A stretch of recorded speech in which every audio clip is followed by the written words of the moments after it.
So, hi guys, I am waiting for my guest today, sending him the request.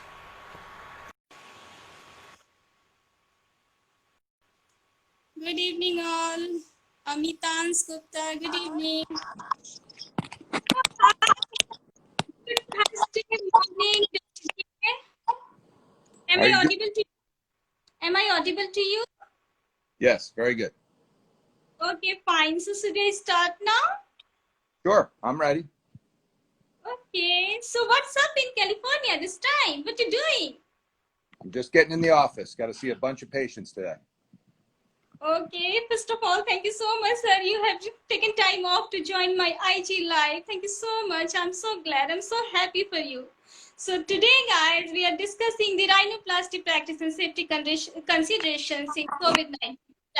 And I would like to welcome Dr. Jay Calvert, MD, FACS, President of Rhinoplasty Society, who has taken time off to join our live show. He needs no introduction, as we all know that. He's a top most cosmetic surgeons in US Plastic Cosmetic Surgery Fraternity. I'm so glad to have you, sir. So I know, sir, you need no introduction, but let me brief because it's courtesy. I will tell something about you. Dr. Jay Calvert is a board-certified plastic cosmetic surgeon with practices in Beverly Hills and Newport Beach, California. From Beverly Hills to Newport Beach, from Dubai to Paris, Dr. Calvert offers the highest level of skills and professionalism to provide you with the best results possible. He has expertise in performing all types of cosmetic surgery, but he focuses on primary rhinoplasty, secondary rhinoplasty, revision cases, breast augmentation, implantation, facelift. So he is an international plastic cosmetic surgery, attending conferences and seminars all over the world. He is the creator and founder of Rocks Spa, a state-of-the-art medical spa for non-invasive aesthetic treatments.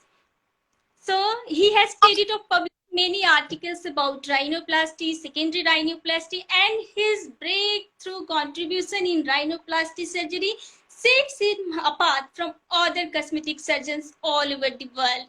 He has pioneered many new techniques that have helped his patients to get the best aesthetic outcomes. And sir, I will tell you something that, I have visited your websites, the blogs, the YouTube link, everywhere. That is too much informative. So since I'm a writer, this is my job to do a lot of research and development before writing anything. So I got many new things, informative things from your websites. And especially I will mention your webinar you have done before that based on the COVID-19 rhinoplasty practices in COVID-19.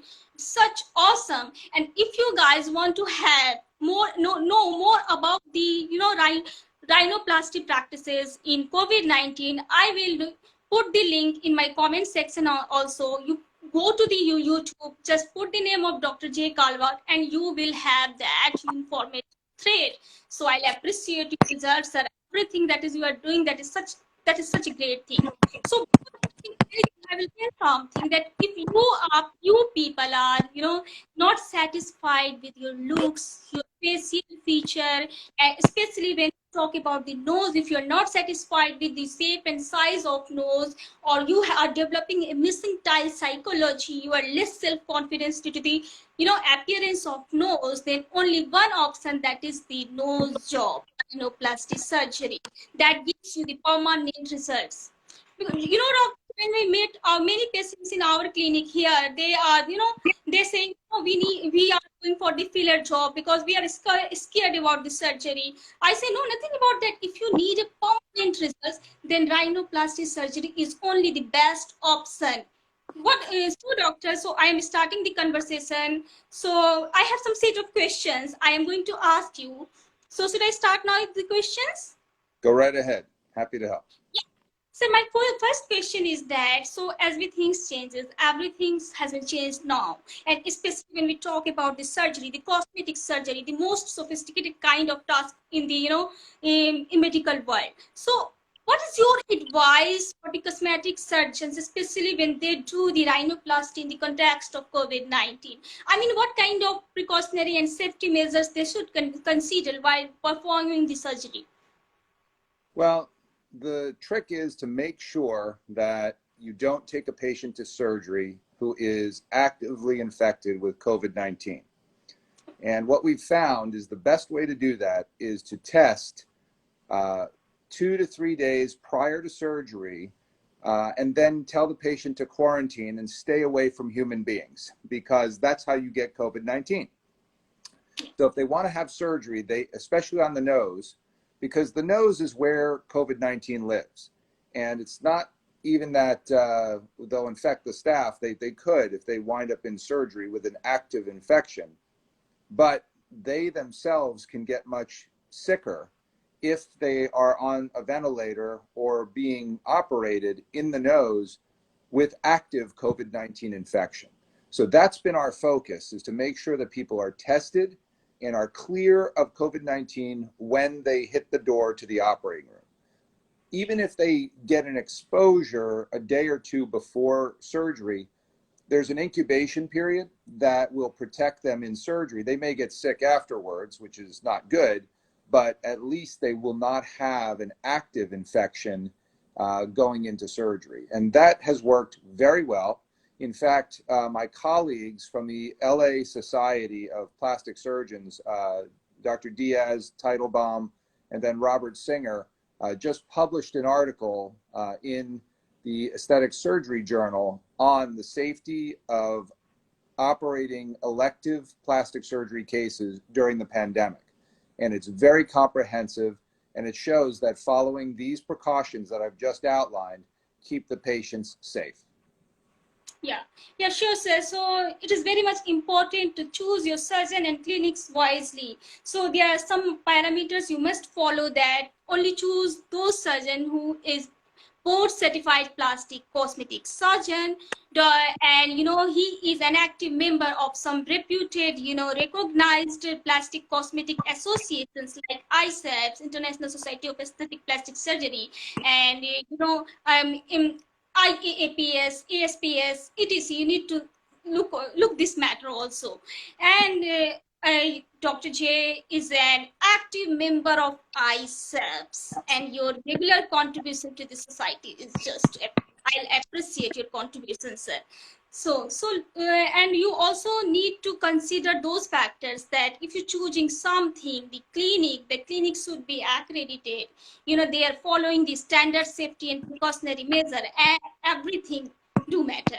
Yeah. So my next question is, sir, nowadays the topic of revision rhinoplasty has become more relevant and progressive than ever before. What are the reasons, and how challenging revision rhinoplasty surgery really is?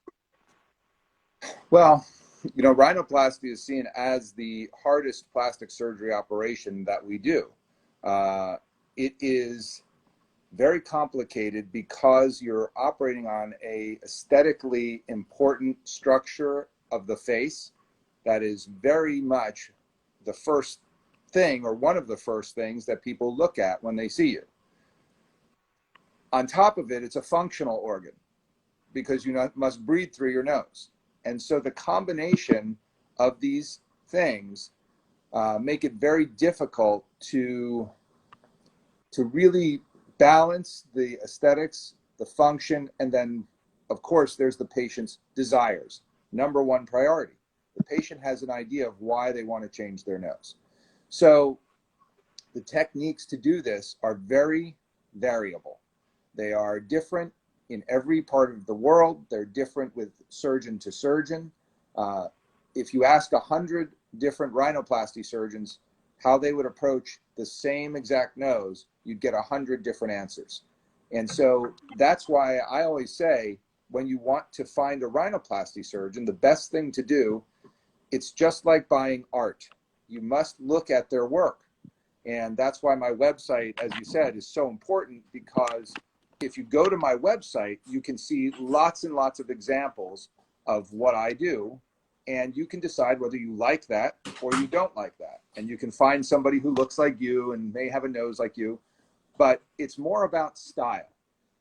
I always say if you love Monet as an artist, then you wouldn't ask Salvador Dali to paint a mural in your home. You would ask Monet. So you must go by the artwork and find somebody that agrees with your artistic and aesthetic taste so that you get the results you're looking for.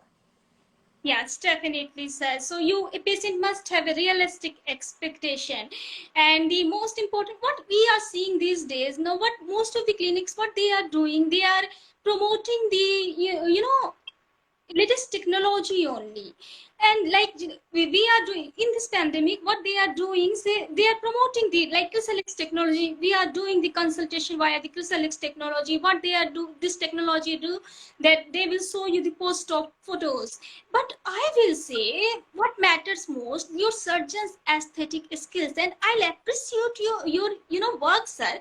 What you personally draw the picture of the nose, and then show to your patients. That's most important, because the results of the cosmetic surgery, that's all depends upon the aesthetic skills and style of the surgeon. It's not decided by some technology. So if somebody lure you about that, saying that we are using the latest advancement, no, don't go for that. Firstly, choose your surgeon wisely, talk to them personally, and then only decide the surgery. That is the most important things, I think so. Yeah, I think Yeah. so. Computer technology is helpful. I've had a struggle with it, and it's a very specific reason why.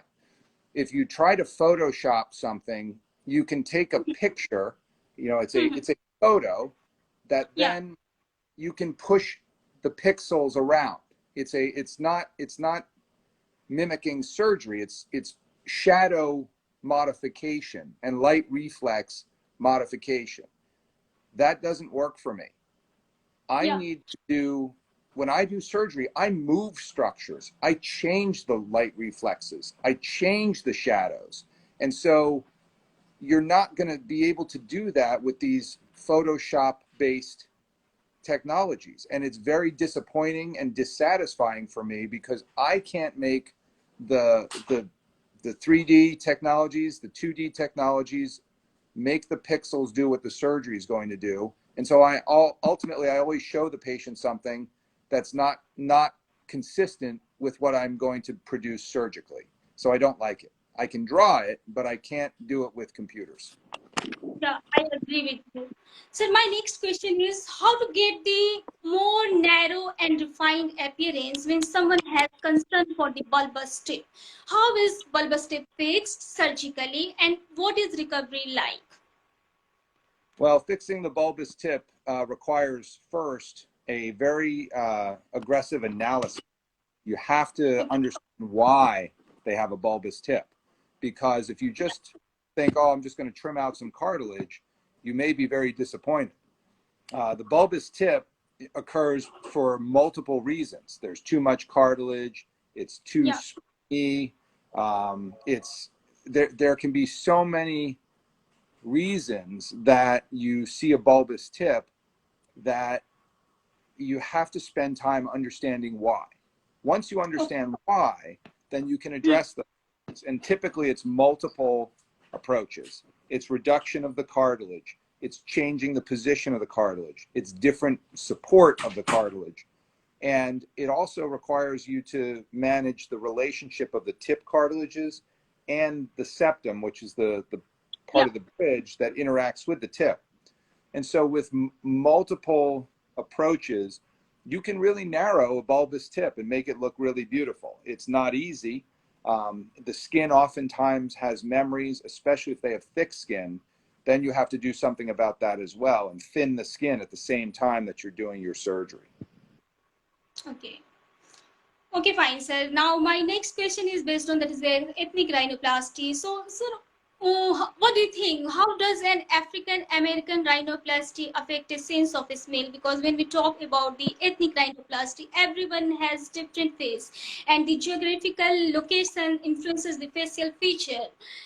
So, how tough, how challenging it is. So, how does African American rhinoplasty affect a sense of smell? Well, and that's a great question because, again, African American rhinoplasty is a very broad term. It can encompass, there's a lot of different kinds of African American noses. There's Caribbean noses. There are, I differentiate West African, East African, North African, and South African because you get different types of peoples that have kind of a different look in all those different areas. For instance, the East African nose is much more Arabic looking. It's thinner skin and bigger humps. And then if you go to West African along the coast, you find wider nostrils and flatter bridges. And so really any rhinoplasty, whether it's, somebody who's ethnic of, Persian descent or of German descent or Asian, it all comes down to diagnosis. It all comes down to understanding the structure of the nose that you're working with. And so when you start, whether they're black or white or red or pink or whatever, I'm sort of the mindset, I need to know what you want and where we're starting so that I can make a plan to get there. And so with African American rhinoplasty, typically what you're seeing in the West African nose is a flatter bridge, wider nostrils, very weak structures in the nose. The cartilage isn't strong typically. So you have to assess the quality of the cartilage. You have to assess the structures. Do they want to narrow the tip cartilage? Do they want to narrow the alar base? Do they want to make the nostrils tighter? All those things add up to a very clear-cut series of diagnostic questions, and then talking to the patient about how they want it to look when it's over. And that's where I really think having patients bring photographs of noses they like really help me to understand what they have in mind. And then I can take all that information, integrate it into a plan and say, how about this? And they can say, oh, I was hoping I'd have a little stronger bridge or maybe more narrow nostrils, or you know what, I like my wide nostrils. Let's leave that alone. Let's just project the tip, whatever they want.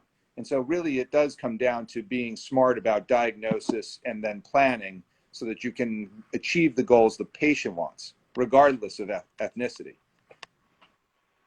And sir, the process of unlocking 5 has been initiated in India, but we are still doing work from home and we are not stepping out until it is not most necessary. So this time, sir, what's up in California? How do you manage, sir, the consultation process in this pandemic? Well, we typically do a Zoom consultation or FaceTime or Skype or some sort of video consultation first. And we find out what the patient's interested in, what they want to do. And then if they're really interested, then we can kind of give them an idea of what the cost of the surgery is, because price is, we sort of tell people out of the gates that primary rhinoplasty ranges from $14,000 to $18,000, and revision rhinoplasty costs anywhere from $21,000 to $40,000. And so they know these, numbers first. And then after they talk to me, if they are really interested, they get the pricing of what they think it's going to be, then they come into the office for an examination. And it's very brief because we've already done all the heavy lifting in terms of the consultation. I've oftentimes sent them a drawing. Sometimes I say, you got to come in and I'll draw when you come in. But if they're referred to me or they've found me to have surgery, they're usually pretty interested out of the gates. And so that makes it very easy for me to just, get them into the office and make sure that everything is as we think it is. And then we book the surgery and do it. And we just released this week on our podcast, a post-op rhinoplasty instructions podcast, because I find that the Beverly Hills Plastic Surgery podcast has become a resource for my patients because they can hear me again saying these things that we're talking about, and it's very helpful. That's been a real strong help for my patients. Yeah, really, it's really very helpful. Yeah, sir, I've seen that also. And yeah, so it's good you are doing first of all, one shouldn't confuse about or not bother about the cost, especially when we talk about the rhinoplasty surgery, because guys, these things are not such a things, or it's not a commodity, or some material that you can get in the market. It is something that is related to your facial feature, and it is most important. And everyone is different, every face is different, so it is a highly individualized procedure, customized procedure. So every cost will vary from one person to another. So it is very much important to consult your doctor first, then only decide the things. Don't just go for hearsay things. So if you need the consultation, I will drop the consultation link in my comment section. And if you have any queries related to the rhinoplasty surgery, please let us know in the comment section. Our doctor will respond accordingly. And if you want to have a consultation with Dr. Jay Calvert, just you can directly DM to him, or you can do DM to me. I will convey message to him. But before ending this, I will ask very, I want to add some fun in this session also. So we are, it's been so long under lockdown, and still we are not stepping out. So any suggestions, what's up? How will coronavirus change the dating scenario? Because it made to our friends and families, our loved ones. I'm single. I don't bother about the these things, but I'm worried about those person who has girlfriend, boyfriend. Oh my God, it's going to be so difficult time. So what do you say? How will coronavirus changing the dating this time? Well, I think, when I was in medical school, which was a very long time ago, because I'm very old, the HIV was running through New York City, where I was at Cornell Medical School. And the hospital population, 50% of the patients were dying from AIDS. And we were the medical students taking care of them. And we just protected ourselves. We double gloved, we wore shields, we did everything we needed to do to not get HIV. And we just did what we had to do. And I think that that's what's going to be the case with coronavirus, is people want to go to, Disneyland, and they want to go to hockey games, and they want to go to movie theaters. So they're going to figure it out, and they're going to figure out how to do it and not get infected, and maybe you're going to see a lot of people walking around with goggles and masks for a long time. But humans aren't going to be kept down, and this isn't impossible. You can go about your life and not get coronavirus, but you have to be smart and you have to be thoughtful. So I think it's going to just change the way things are. And after a while, coronavirus is going to die down, and there's going to be a vaccine, and there are going to be medications. And, 2 years from now, we'll think, boy, that was awful. But for the next 2 years, I think we have to adjust, and we have to be smart. And, this isn't an existential threat, but I can tell you that there may be another pandemic that could be. So I think it's really important that people take notes on what they're going through now, so that they can be prepared for anything that comes in the future, because it could be something much different than this. So. Okay, so stay safe, stay protected. And I would like to tell something, doctor. You name me Jay. What is the meaning of Jay in Hindi, I don't know. Tell me. That's victory, and you truly justified your name. You have credit of giving the many good results. You happily satisfied thousands and thousands patients globally, and so you truly justified your name. Well, So thank you. I appreciate your work, doctor, and I'm looking forward to meet you next with some more updated topics. Till then, take care.